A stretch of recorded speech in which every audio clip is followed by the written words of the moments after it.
Hi you guys, welcome back to my channel for another video. If you're new, welcome. My name is Ashley and I'm a homeschooling mom of 4, and I've been sharing all about my homeschooling journey here on YouTube for about 5 years. Today I am bringing you guys from the depths of my Instagram DM questions regarding the good and the beautiful. So I want to thank the good and the beautiful for partnering with me on today's video. We are going to be answering the most commonly asked questions about the good and the beautiful that I get to this date. So when I first started sharing the good and the beautiful, not that many people knew about them. They were a newer company, and since then they have grown and grown rapidly. So now the questions I get are a lot different than the questions that I got at the beginning when I first started working with them. So today I'm going to be answering the questions that I've been getting the most recently. So these are all questions that I found in my Instagram DMs over and over the last couple of months.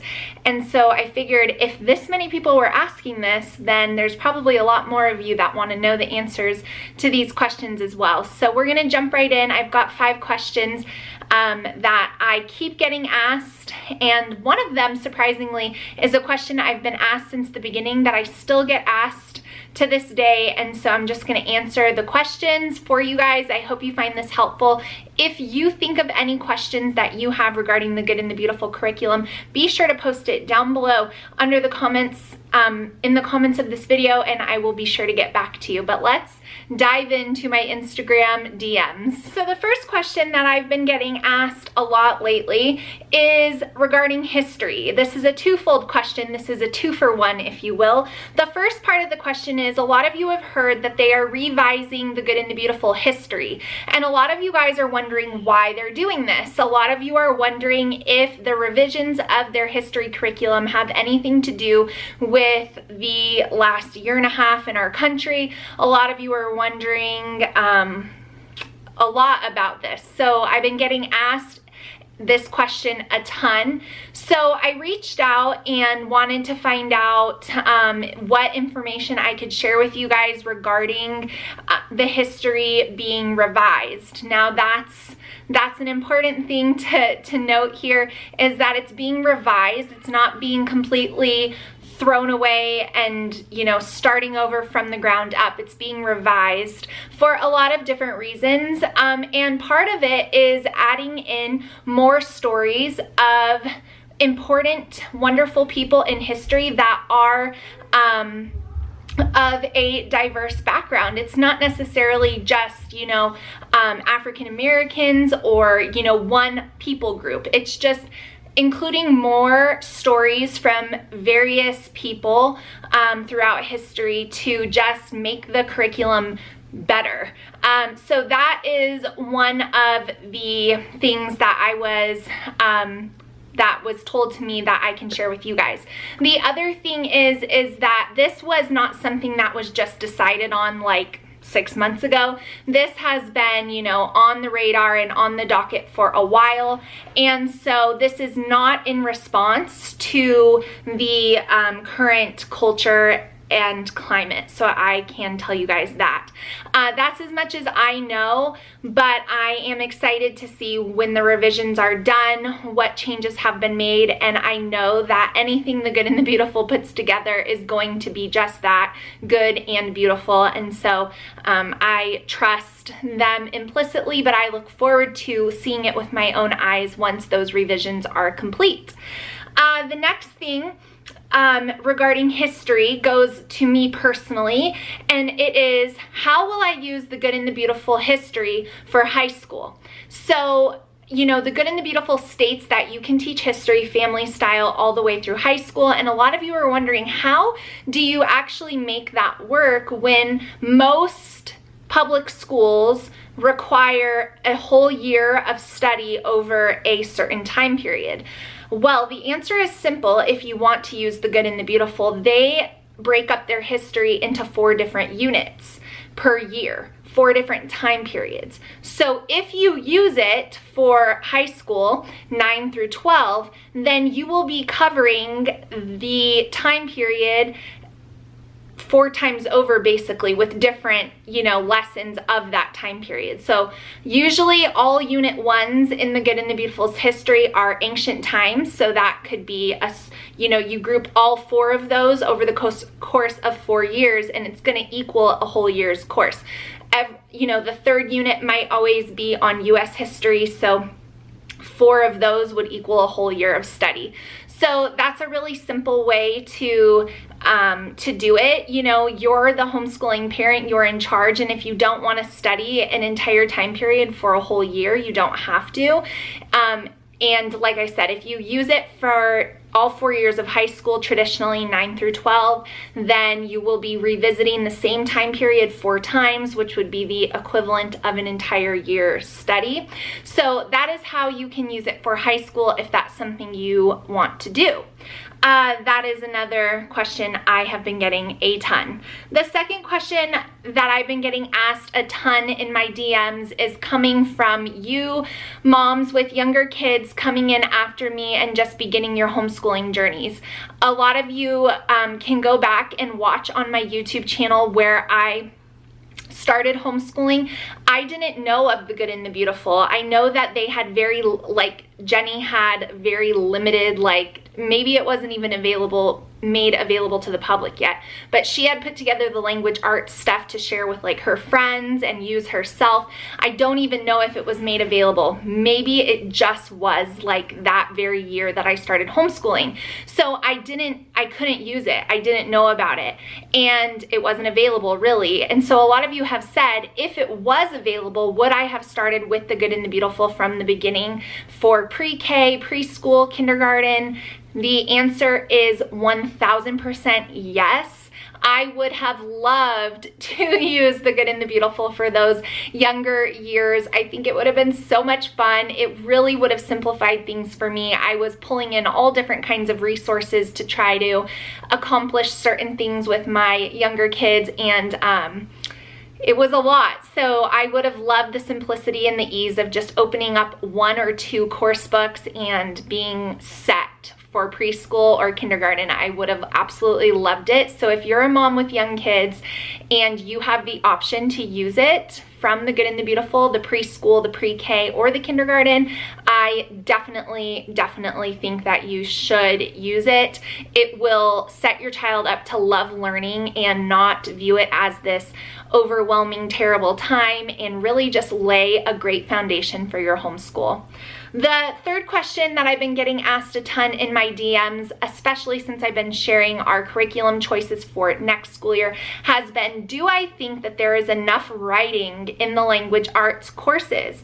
So obviously, if I continue to use it for my kids, I want my kids to be able to write well. I believe that there's plenty of it in there, or I wouldn't use it. I also think that writing is one of those things that it's kind of like the older version of the reading freak out. Every homeschooling mom starts to freak out if their child isn't really taking off with reading by a certain point. And I think that the writing thing is kind of like the reading thing, but for older kids. Like if my child's going into middle school and they're still not loving writing and they're not really great at it, then, we need to, you see what I'm saying? So I don't really do that. I'm also not of the mindset that they have to be hammered with lots and lots and lots of writing to be good writers. Just like I don't believe that they have to be drill sergeant style reading. So that just goes into my personal philosophy, but I definitely love the fact that the writing is in the curriculum, but it's not every single day that they're writing these elaborate papers, because quite honestly, that is going to burn your child out, and they're going to not want to write just out of the sheer fact that they're doing it so much and so often. So I love how it is just in there. I love the creative writing elements. I love how it develops into essays later, and I really think that that there's a natural progression to the writing capability woven all throughout the Good and the Beautiful's language arts programs. And if you use it from the beginning and you carry it all the way through, so far in my experience, my kids are great writers, and I haven't had to have them do an hour a day of writing lessons, and I haven't had to make it this really big, stressful thing. So obviously, if I use it for writing, I think it's wonderful. I love the amount of writing that is in there, but I want to tell you guys that I'm not of the mindset that a child needs to be writing essays every single day to become a great writer. I think reading and writing go hand in hand. I think if they're reading great books, they're going to write great stories, and that works in opposition. And so, yes, I think the Good and the Beautiful has plenty of writing in its curriculum for all grade levels, really.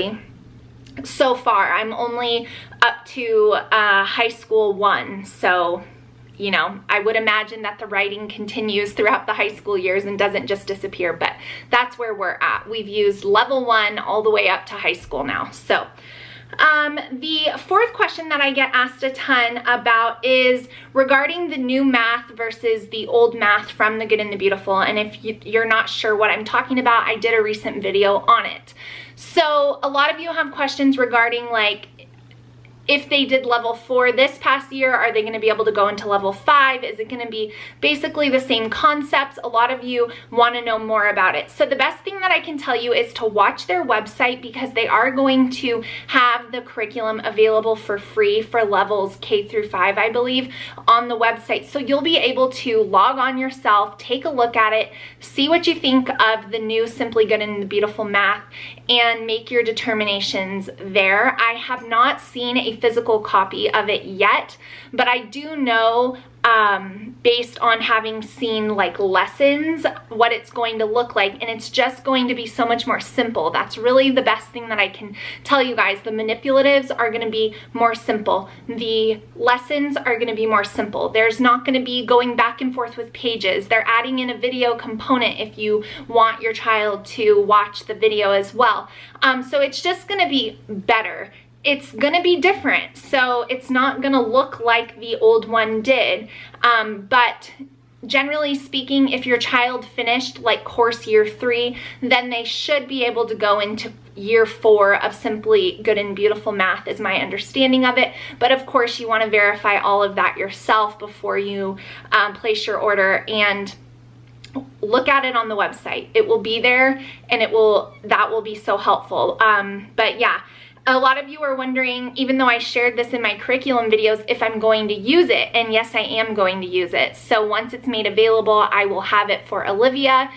She's my only one that is still in elementary school, and so my other kids are above the levels available from the Good and the Beautiful, so she's the only one that will be using it, but I'm excited to use it with her. So the last question I get, and I saved it for last, is because this is an age-old question, and I have been getting asked this question since the very, very beginning of me sharing about the Good and the Beautiful on my channel. I, in fact, made an entire video. It's an older video, and you can tell, you know, I didn't have the camera quality that I have now, and, you know, all that. But it's still how I feel. I probably would word things a little differently now, but that's just growth and being on the internet for a few more years. But I made a whole video on it. And so the question is, am I a Christian, and why do I use a curriculum created by someone who is a member of the LDS church? And I've answered this a million times. People want to know, is there like secret, you know, doctrine specific to the Mormon or LDS faith in the curriculum? They like don't believe it. They don't believe that the curriculum is non-denominational, which it states directly on all of it. It states it in the history, it states it basically everywhere in the language arts, it states it, you know, anywhere where you can find it. And people think that there is like some hidden subliminal messaging or like some trap or some like, I don't know. And it's really kind of comical to me at this point, because truly, you can go on the Good and the Beautiful's website and you can view all of the curriculum yourself. So you can look at it yourself if you don't believe me. That is also, you know, I'm like, go look, go make sure for yourself. The other thing that kind of makes me laugh a little bit about this is like, I don't know, what the curriculum is used by so many different people, and so many different people share about it here on YouTube. So, you know, there's lots of us, all different, from Catholic faiths, from you know, secular faith where they just, or secular where they don't share in faith and we just omit that completely.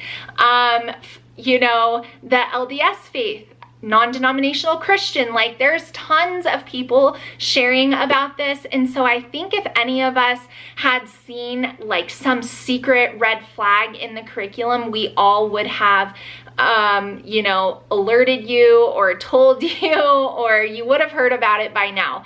But the curriculum is 1000% non-denominational curriculum. So what that looks like is there are mentions of God, there are mentions of scripture, but as long as you believe in the Holy Bible and you believe that God is the creator of our universe and you believe that the Bible is his inspired word, then the curriculum will work wonderfully for you. So yes, you can be a Christian and use a curriculum from someone that created a curriculum that was non-denominational so many more people could use it, which that is such a wonderful blessing. And you can also be friends and enjoy something that someone created that you don't attend the same church. That's okay. You know, I think people get so caught up in that. When I go and I buy a book from an author, I don't know if the author believes the exact same thing as me, so I screen it for the content, and if the content is great, then I'm fine to enjoy it. I'm not of the mindset that I should only use and read things that are created by someone who literally attends the same denomination of church as I am. So that is an age-old question I get asked still to this day, you know, why do I use that? Well, I use it because I love it. And my kids have learned so much, and it's blessed my homeschool and my life tremendously. So that's why I use it. And the last part of that is, I'm not here to convince you to use what I use. You are free to do your own research. In fact, I really encourage that you do. Do your research, and you will make your own conclusions. So when I share that I use the Good and the Beautiful as a non-denominational Christian, if you needed to put me into a box, that's where you would put me. I'm not convincing you to use the same thing as me. I am just sharing what I use in my homeschool and why I love it. And if you want to check it out because you like what you see, then do your own research. But I'm not here convincing you to try to use it. You know what I mean? So that's the other part of the question that makes me kind of laugh a little bit, is just like, if you're that concerned, then if you don't want to look into it yourself, then maybe you just should pass for now. Because I'm not here like making anybody use the same curriculum that we choose to use. So I still get asked that question a ton, and I quite honestly, I don't reply anymore when I'm asked that question, because like I said, I made a whole video on it, and really it's just so silly. It really is a silly question. So that's gonna be it for this video. I hope you guys enjoyed hearing from me. These are the top 5 questions I've been getting asked over the last few months in my DMs regarding the Good and the Beautiful curriculum. If you have any more questions for me about the Good and the Beautiful curriculum, post them down below. I will answer you. But until next time, guys, thanks for watching. Bye.